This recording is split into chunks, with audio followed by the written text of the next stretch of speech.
Welcome back to the MLG Showcase Series as we are now on Map 4, Kulas Ravine of the Little One versus Cauthon Luck, and Cauthon Luck is up now 3-0 over the Little One. Sean, I mean, like I was saying before, how Starcraft is such a mental game. Do you think the Little One has what it takes to come back right now? Well, it's kind of funny because the Little One is normally the player doing all the harassment, really getting in the opponent's face with something unexpected, and then following it up with a big attack to finally finish everything off. But it looks like Cauthon Luck is actually the one doing that against the Little One. We do have the Little One spawning his Protoss in the top left, and we have Cauthon Luck spawning his Terran in the bottom left. I really, hope that Little One can buckle down and start focusing on holding off a lot of this harassment, which I think has been his downfall in a lot of these games, that he's just not expecting it and just isn't really prepared and is getting flustered when it does end up happening. Now, do you think it has anything to do with the difference between the European and the American style of play? Do you think the Little One is just not used to this much harassment in games like this? Well, I mean, that might be part of it. I'm really impressed with Cauthon Luck's play. He's one of the strongest Terrans I've actually seen on the US servers. Just has phenomenal macro and these really zany builds that have solid transitions start to finish. I think it would be hard for any player to keep up with Cauthon Luck the way that he's been playing. But in particular, I'd probably say the big thing to note is that it's starting to be prime time hours in the American servers, which means that the Little One playing from Europe has to be experiencing increasing lag over time. And that's something that we have been noticing a lot of the response rate by his units. Right, it might have been why he actually blinked all those stalkers into the forces of Cauthon Luck, not being able to see those Marauders in Game 3 on Desert Oasis. But going back to the players, we do have the blue Terran Cauthon Luck spawning in the south, and the Protoss player, TLO, actually the random player, TLO drawing Protoss, is the red Protoss in the north. Now, it looks like standard openers from both these players, dropping the racks for Cauthon Luck there on 11, and the gateway a little bit earlier. I think it was an 11 gateway. We do see him throwing up... We do see him throwing up... We do see him throwing that assimilator now, getting gas early as well. So I think he might be going for some early Stalker play. Yeah, a lot of players are favoring getting 10 pylon, 10 gateway against Terrans because then they can get the cybernetics core out so quickly and have a Stalker prepared for any sort of Reaper harass that does come. And if there is no Reaper harass, then hey, you can just happily be very aggressive against the players, similar to how we saw in the best of 3 between Jinro and the Little One that happened right before this. Right, we do see him move now 3 probes, as Sean likes to always point that out. So he does have 3 probes in that assimilator, and there's a cybernetics core. It looks like it was going down on 15, so yes, an early cybernetics core. He needs to throw down a pylon here relatively soon, or he's going to be supply capped. Looks like Cauthon Luck did send that SCV to the right bottom expansion, or right bottom main, sorry, and did not see him. He's, wow, using that Zelnaga watchtower. Another great play by Cauthon Luck. So if he does see that probe coming from the north, he is going to be expecting a scout there. But we do see the Little One actually scouting his opponent out with the first probe, but it looks like he might not get in the base. This Marine is sitting right in the middle of the choke. We'll have to see it. Wow, he does pull it back. As soon it only took 1 shot right there, so really smart play by the Little One. Yeah, that cybernetics core is finished. Look at this, chrono boosting the gateway, immediately getting that Stalker at. Although it does protect you from Reaper harass, it does delay your tech quite a bit, so you need to make use of that Stalker. And as we see clicking on that gateway, the Little One already rallying all the way across the map to directly outside the front base of Cauthon Luck. And look at this, the tech lab isn't even finished yet, so this Stalker might be able to do some serious hurt. And look, chrono boosting again. Wow, a lot of aggression coming out by the Little One, sort of turning the tables again, as Cauthon Luck has been the really big aggressor in this series. Yeah, one thing to notice, that Cauthon Luck did pull a Marine there down out to right outside of his main there, down this little pathway to make sure he wasn't getting proxy pylon. But now going back to the Little One's base, we do see a pylon here kind of in a weird spot behind that bottom Vespine geyser. I'm interested to see if he's going to be hiding tech right there. We do see Warp Gate actually being researched as well, as he is actually utilizing Chrono Boost every time now. It looks like he's about 27, so maybe a little bit late, but it is because he is microing the Stalker there against these 2 Marines and 1 Marauder. He did get 1 kill, and I think that might have been an SCV or it might have been a Marine. Hopefully our observer caught that. But he's going to have to retreat, as there's just too many forces for that Stalker to deal with right now. Yeah, this is actually going to be very dangerous for the Little One. He might need to add on a bunch more gateways, up to 3 gateways, I think would be the best idea here. Yes, there's the 3rd gateway going down. He is getting gas. So he needs to start incorporating a lot of sentries and zealots into his composition, because as we can see in Cauthon Luck's base, he's already finished the concussive shell upgrade for those Marauders and is going for a straight-up early attack. And both players are going to meet in the middle. Looks like the Stalkers are going to get up the high ground first. They're going to get into good position, but oh my god, one Stalker is going to fall with no contest because that concussive shell upgrade slowly slows units down, and because those Marauders just do so much damage. So these 3 gateways need to pop up fast for the little one. It does look like, meanwhile, in Cauthon Luck's base, he is getting another Tech Lab add-on. That when that 3rd barracks finishes, no doubt he's going to be getting a 3rd Tech Lab. And ooh, look at the stim coming out. Cauthon Luck wants to end the game very quickly. We do see these gateways now being finished, and also that warp gate research being finished, so he's going to start warping in a couple more units, and he needs to do it quickly, as Cauthon Luck is going to be able to amass a huge force relatively soon with these 3 racks. Hopefully he'll be able to warp in enough forces to repel this attack, because now all 3 warp gates are done, and he's probably going to be focusing strictly on making units here. Let's see if he actually is still making probes. He is making probes. He's adding on another warp gate, actually, right now, and Cauthon Luck is actually pulling these forces back out of the center, and he is also researching the stem pack. I think he might be waiting for the stem pack upgrade to finish and then attack right when it's finished. This is really interesting. He's getting a Reaper into his unit mix right now. I just want to be going for a little bit of early scout. You know, I do like that pylon that's in the bottom left corner of the little one's base. Makes it a little bit tougher for the Reapers to sneak around that backside. And we also have up to 4 warp gates being built, as you said, and you should just be amassing a Zealot sentry force at this point in time. That will give him a nice, solid variety to deal with any sort of early Marine Marauder pushing. So it looks like Cauthon Luck not trying to be over-aggressive, killing off these destructible rocks at his back door, so we can actually potentially throw up an expansion. We do see that he is getting very close to 400 minerals. No, we just actually spent all of them, so no expansion coming up anytime soon. We do see this Reaper now at the tertiary expansion of TL, or the little one. Wow, as I stumble across those words, he's going to get behind that.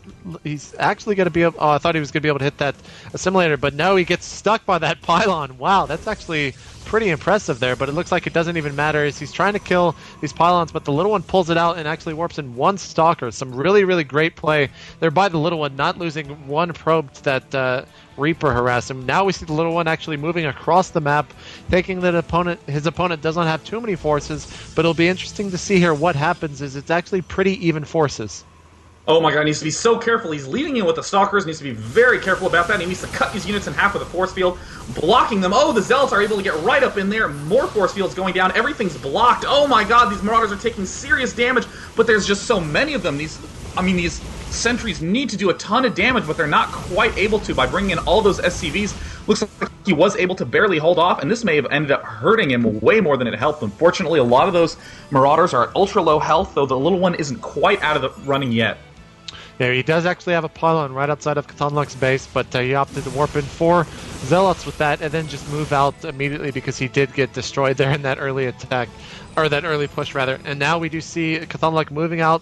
Looks like he might possibly be counterattacking right here. I don't think he's going to expand too early. Possibly, yeah. Now we see him moving up a little bit more, although a couple of those units are relatively low. Going back over the little one's base, he does warp in more Zealots and more sentries, but he is kind of gas-starved right now, so we'll have to see just how many forces he can get. We do see this expansion now being built by the little one as tertiary expansion, and I mean, both players are just kind of, I guess, waiting to see what happens and waiting to see who's going to attack again.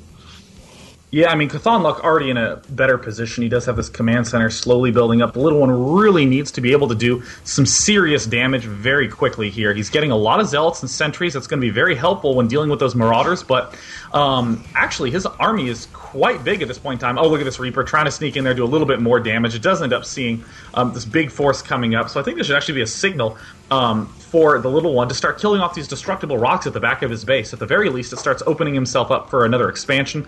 At this point, if he's just adding in more and more units without setting up an expansion for himself, he'll eventually lose to this passivity by Cauthon Luck, where as we see Cauthon Luck just adding on a bunch more barracks, already has his command center almost finished, has this factory up, so Little One needs to win with this push, or at the very least do significant damage.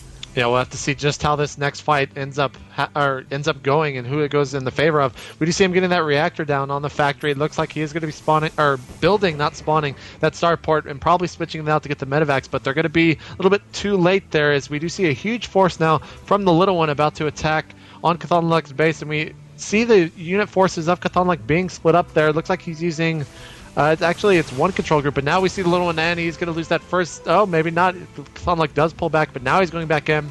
He does throw up that Guardian Shield, and now there's just so many Marauders. He does get some nice shields, but the stimmers, I'm not sure he's actually winning this battle. We see a ton of SCVs actually doing some decent damage on these back sentries, and it looks like Cauthon Luck Well, maybe not. I'm not really sure who's going to win this battle right now. That is so close, and so many SCVs were killed in that fight. Looks like he's retreating with these sentries, but more Zealots and sentries coming forward. Looks like he can get 2 more. Yes, he gets the force fields up. Does some serious damage. A lot of those units are blocked off right now. He's trying to get in there with his Marauders and finish everything off, but this is a much harder situation for the Terran right now, as he did have his economy damaged pretty badly right there. Cauthon Luck actually behind on food, and it looks like the Little One has built a sort of backup pylon here, trying to warp in some more Zealots, but needs to retreat those, or else those Marauders will be able to do serious damage. The danger right now is that Cauthon Luck, though he's low on money, can easily throw out some medevacs given his tech structure right now, so the Little One's still in the same position he's been all game long. He needs to win with one of these next few attacks, or he is done for. We do see Cauthon Luck getting in a couple of Marauders and 1 Marine there, taking out that Stalker easily behind the forces of the Little One. Now we see these, wow, it's some actually great unit control right now. If he kills any units right here with just 4 Marauders with that little HP, that's going to be huge for Cauthon Luck. Both a morale boost and just some great play for Cauthon Luck. But he ends up, I think, actually getting that Zealot to only 22 HP, and TLO is actually warping in more units right now. I'm kind of wondering why he hasn't expanded yet. Now we see that probe there, the natural expansion of the Little One. He got his units a little bit, or his mineral count a little bit high there in that last attack, but it looks like he's actually not phased at all and going to attack again right now. Will those medevacs actually finish before this attack? We'll just have to see. This is so close. I mean, those medevacs are going to be huge. Look at that. There's 1, 2, 3, 4 units that are almost dead. And here comes in this huge push right now. Those medevacs are getting so close to being finished. It looks like they won't quite get out in time. Can he throw down some more force fields behind these Marauders? No, he just does not have enough energy. Some beautiful control around the backside. He is trying to target fire to kill those medevacs. There are just so many Zealots here. Despite any micro that Cauthon Luck can do, he will be in a tough spot, and these Zealots are getting really disorganized. Oh no, the Little One's units are going every which way, and these Zealots are in the main, dealing some serious damage. So this might actually be a better position for the Little One, as he's able to do some serious hurt into that worker line, running around with those Zealots. Almost looked like a blunder at first, but given the fact that, you know, the Little One is getting this expansion up right now, the fact that, oh, good game, what? What? He was doing fine. Why did he leave? I don't know, he paused the game as well, so I guess that means that it was not accidental at all. That Nexus was just about to finish. There was a Reaper harassing it as it was being spawned, but I mean, that Stalker easily took it out. Maybe he was just, I don't know. I don't think he should have left either. Do you have any other foresight into why he actually left right there, Sean? Well, I mean, honestly, like, when you're down 0-3 and you've been trying to just barrel your opponent's front for a long time, in your head you're thinking, I'm all in. I have to win with this huge push, and if I don't, I'm done for. When in reality, he was actually doing so much damage that it was still a really close game. And in that last attack, when his Zealots got split up, he probably thought, oh my god, if my Zealots were more organized, I could have won right here. And then just probably thought, well, he has this Expo up, good game, I'm done. When in reality, at the end of the game, his opponent really didn't have that many SCVs. I'm going to be reviewing the replay right here, right now. I mean, I actually think he was ahead in probe count, so I mean, he was doing pretty much fine. But, you know, after being so mentally damaged in those first 3 games, was just like, whatever, and quit the game. All right, so there you have it. Cauthon Luck defeating yet another opponent. Now, 4 weeks in a row. It'll be interesting to see just who defeats Cauthon Luck, as he is doing so well. I actually don't even think he's lost more than, what, 2 or 3 total games in 4 series? Yeah. So, I mean, just some impressive play from Cauthon Luck, and we'll just have to see who his next opponent is. Sean, do you have any last words? Maybe some Day 9 Daily shoutouts before we wrap things up here? Oh yeah, watch the Day 9 Daily. Thank you. All right. You can, of course, watch that at livestream.com/StriderDoom. So JP McDaniel here for MLG, and we'll be throwing up that poll. Remember to check out the State of the Game podcast. There is a thread on TL.net. Make sure to check that out this week, as we actually did have the Little One, Jinro, myself, Sean, and Noni, the StarCraft 1 champion of the Team Liquid Invitational number 2. So make sure you check that out. And the poll will be going up on Friday night, so also make sure to check that out as well to vote for Cauthon Luck's next opponent. So we will be back next week, possibly with the live show. Still not sure when that is going to be going down, but as soon as we know it, as soon as I know it, I will be posting that on TeamLiquid.net and also Starcraft.com. So make sure to check both of those threads out, and we'll be back next week with the Major League Gaming Showcase Series.